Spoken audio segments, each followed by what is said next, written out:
Estamos de volta. Novamente, vamos serenar, buscar Jesus, para que tenhamos a sua presença nestes momentos do nosso humilde estudo.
Amigo Jesus,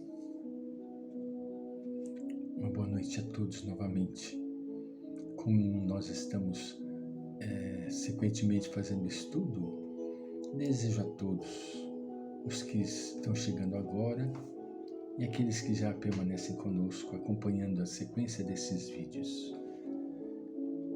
Eu digo a vocês que eu estou gravando sequentemente.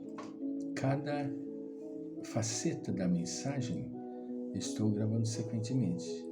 Portanto, se a pessoa ouvir um único vídeo, tudo bem, vai ter um sentido, mas o interessante é que assistam a toda a sequência, porque aí ele vai ter a estrutura completa do item que nós estamos comentando, que é o medo e a morte.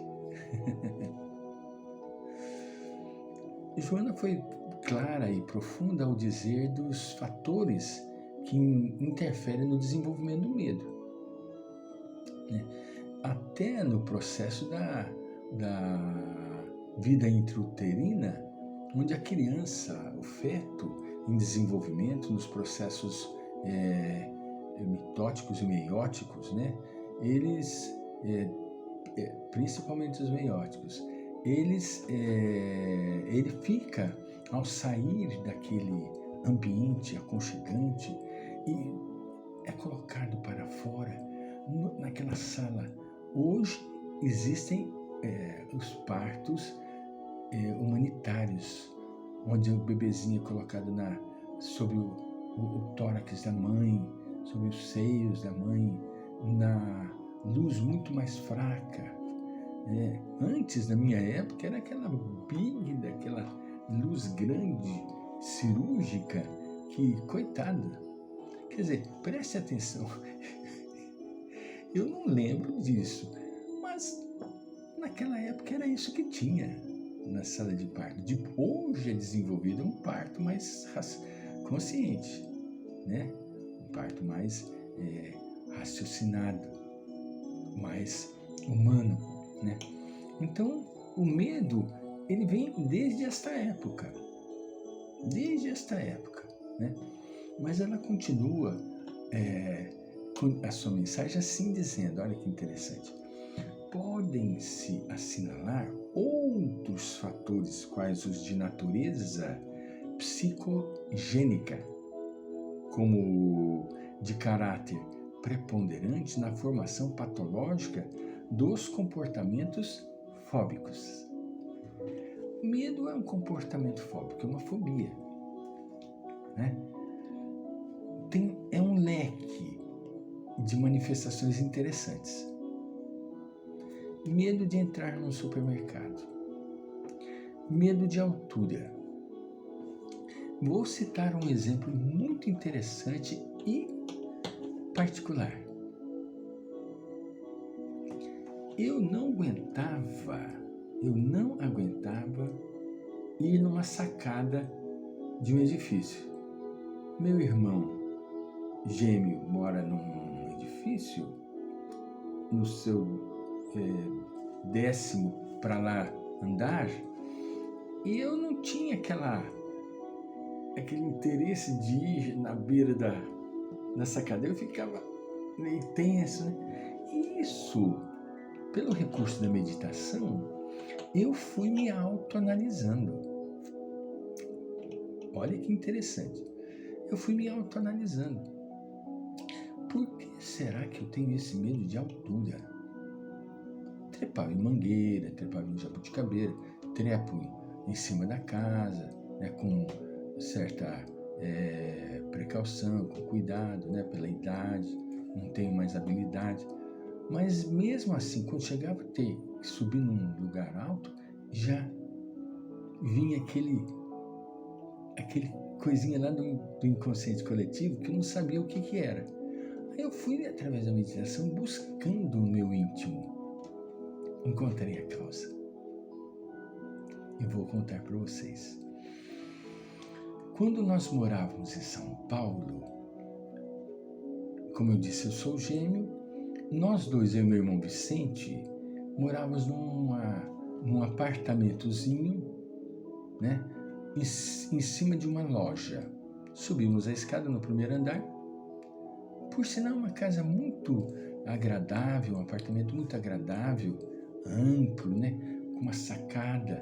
Em cada quarto tinha uma sacada, né, na Avenida Jabaquara, em São Paulo, no bairro do Jabaquara. Entende? Veja bem,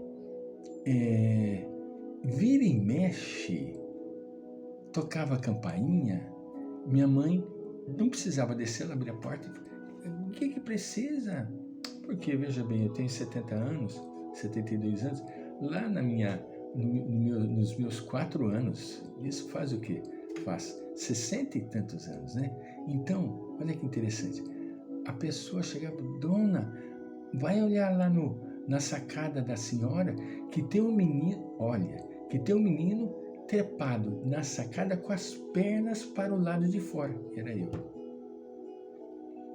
Eu agarrava a mureta, apertava sobre o meu peito, desesperado de medo da altura. O que eu posso ter sido no passado? Para com uma criança de 4 anos ter essas atitudes? Olha que interessante. O peitoral da mureta era grandinho. Eu tinha que puxar uma cadeira, trepar na cadeira e botar as pernas. Não foi uma nem duas vezes que a minha mãe falou e que eu me recordo disso, com medo. Então, olha de onde vem o medo.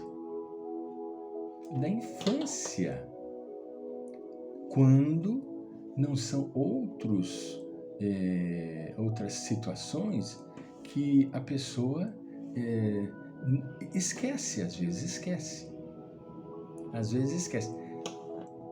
Com a minha filha, nós fomos fazer um passeio na praia em determinado ano e a minha filha, ela tinha Ana Letícia, nós tínhamos ela como primeira filha. Ela é a nossa primeira filha. Não tínhamos o segundo, que é o Tiago. Nós fomos à praia. Na volta, nós passamos naquela época em São Paulo, tinha o Play Center. E no Play Center tinha um teleférico,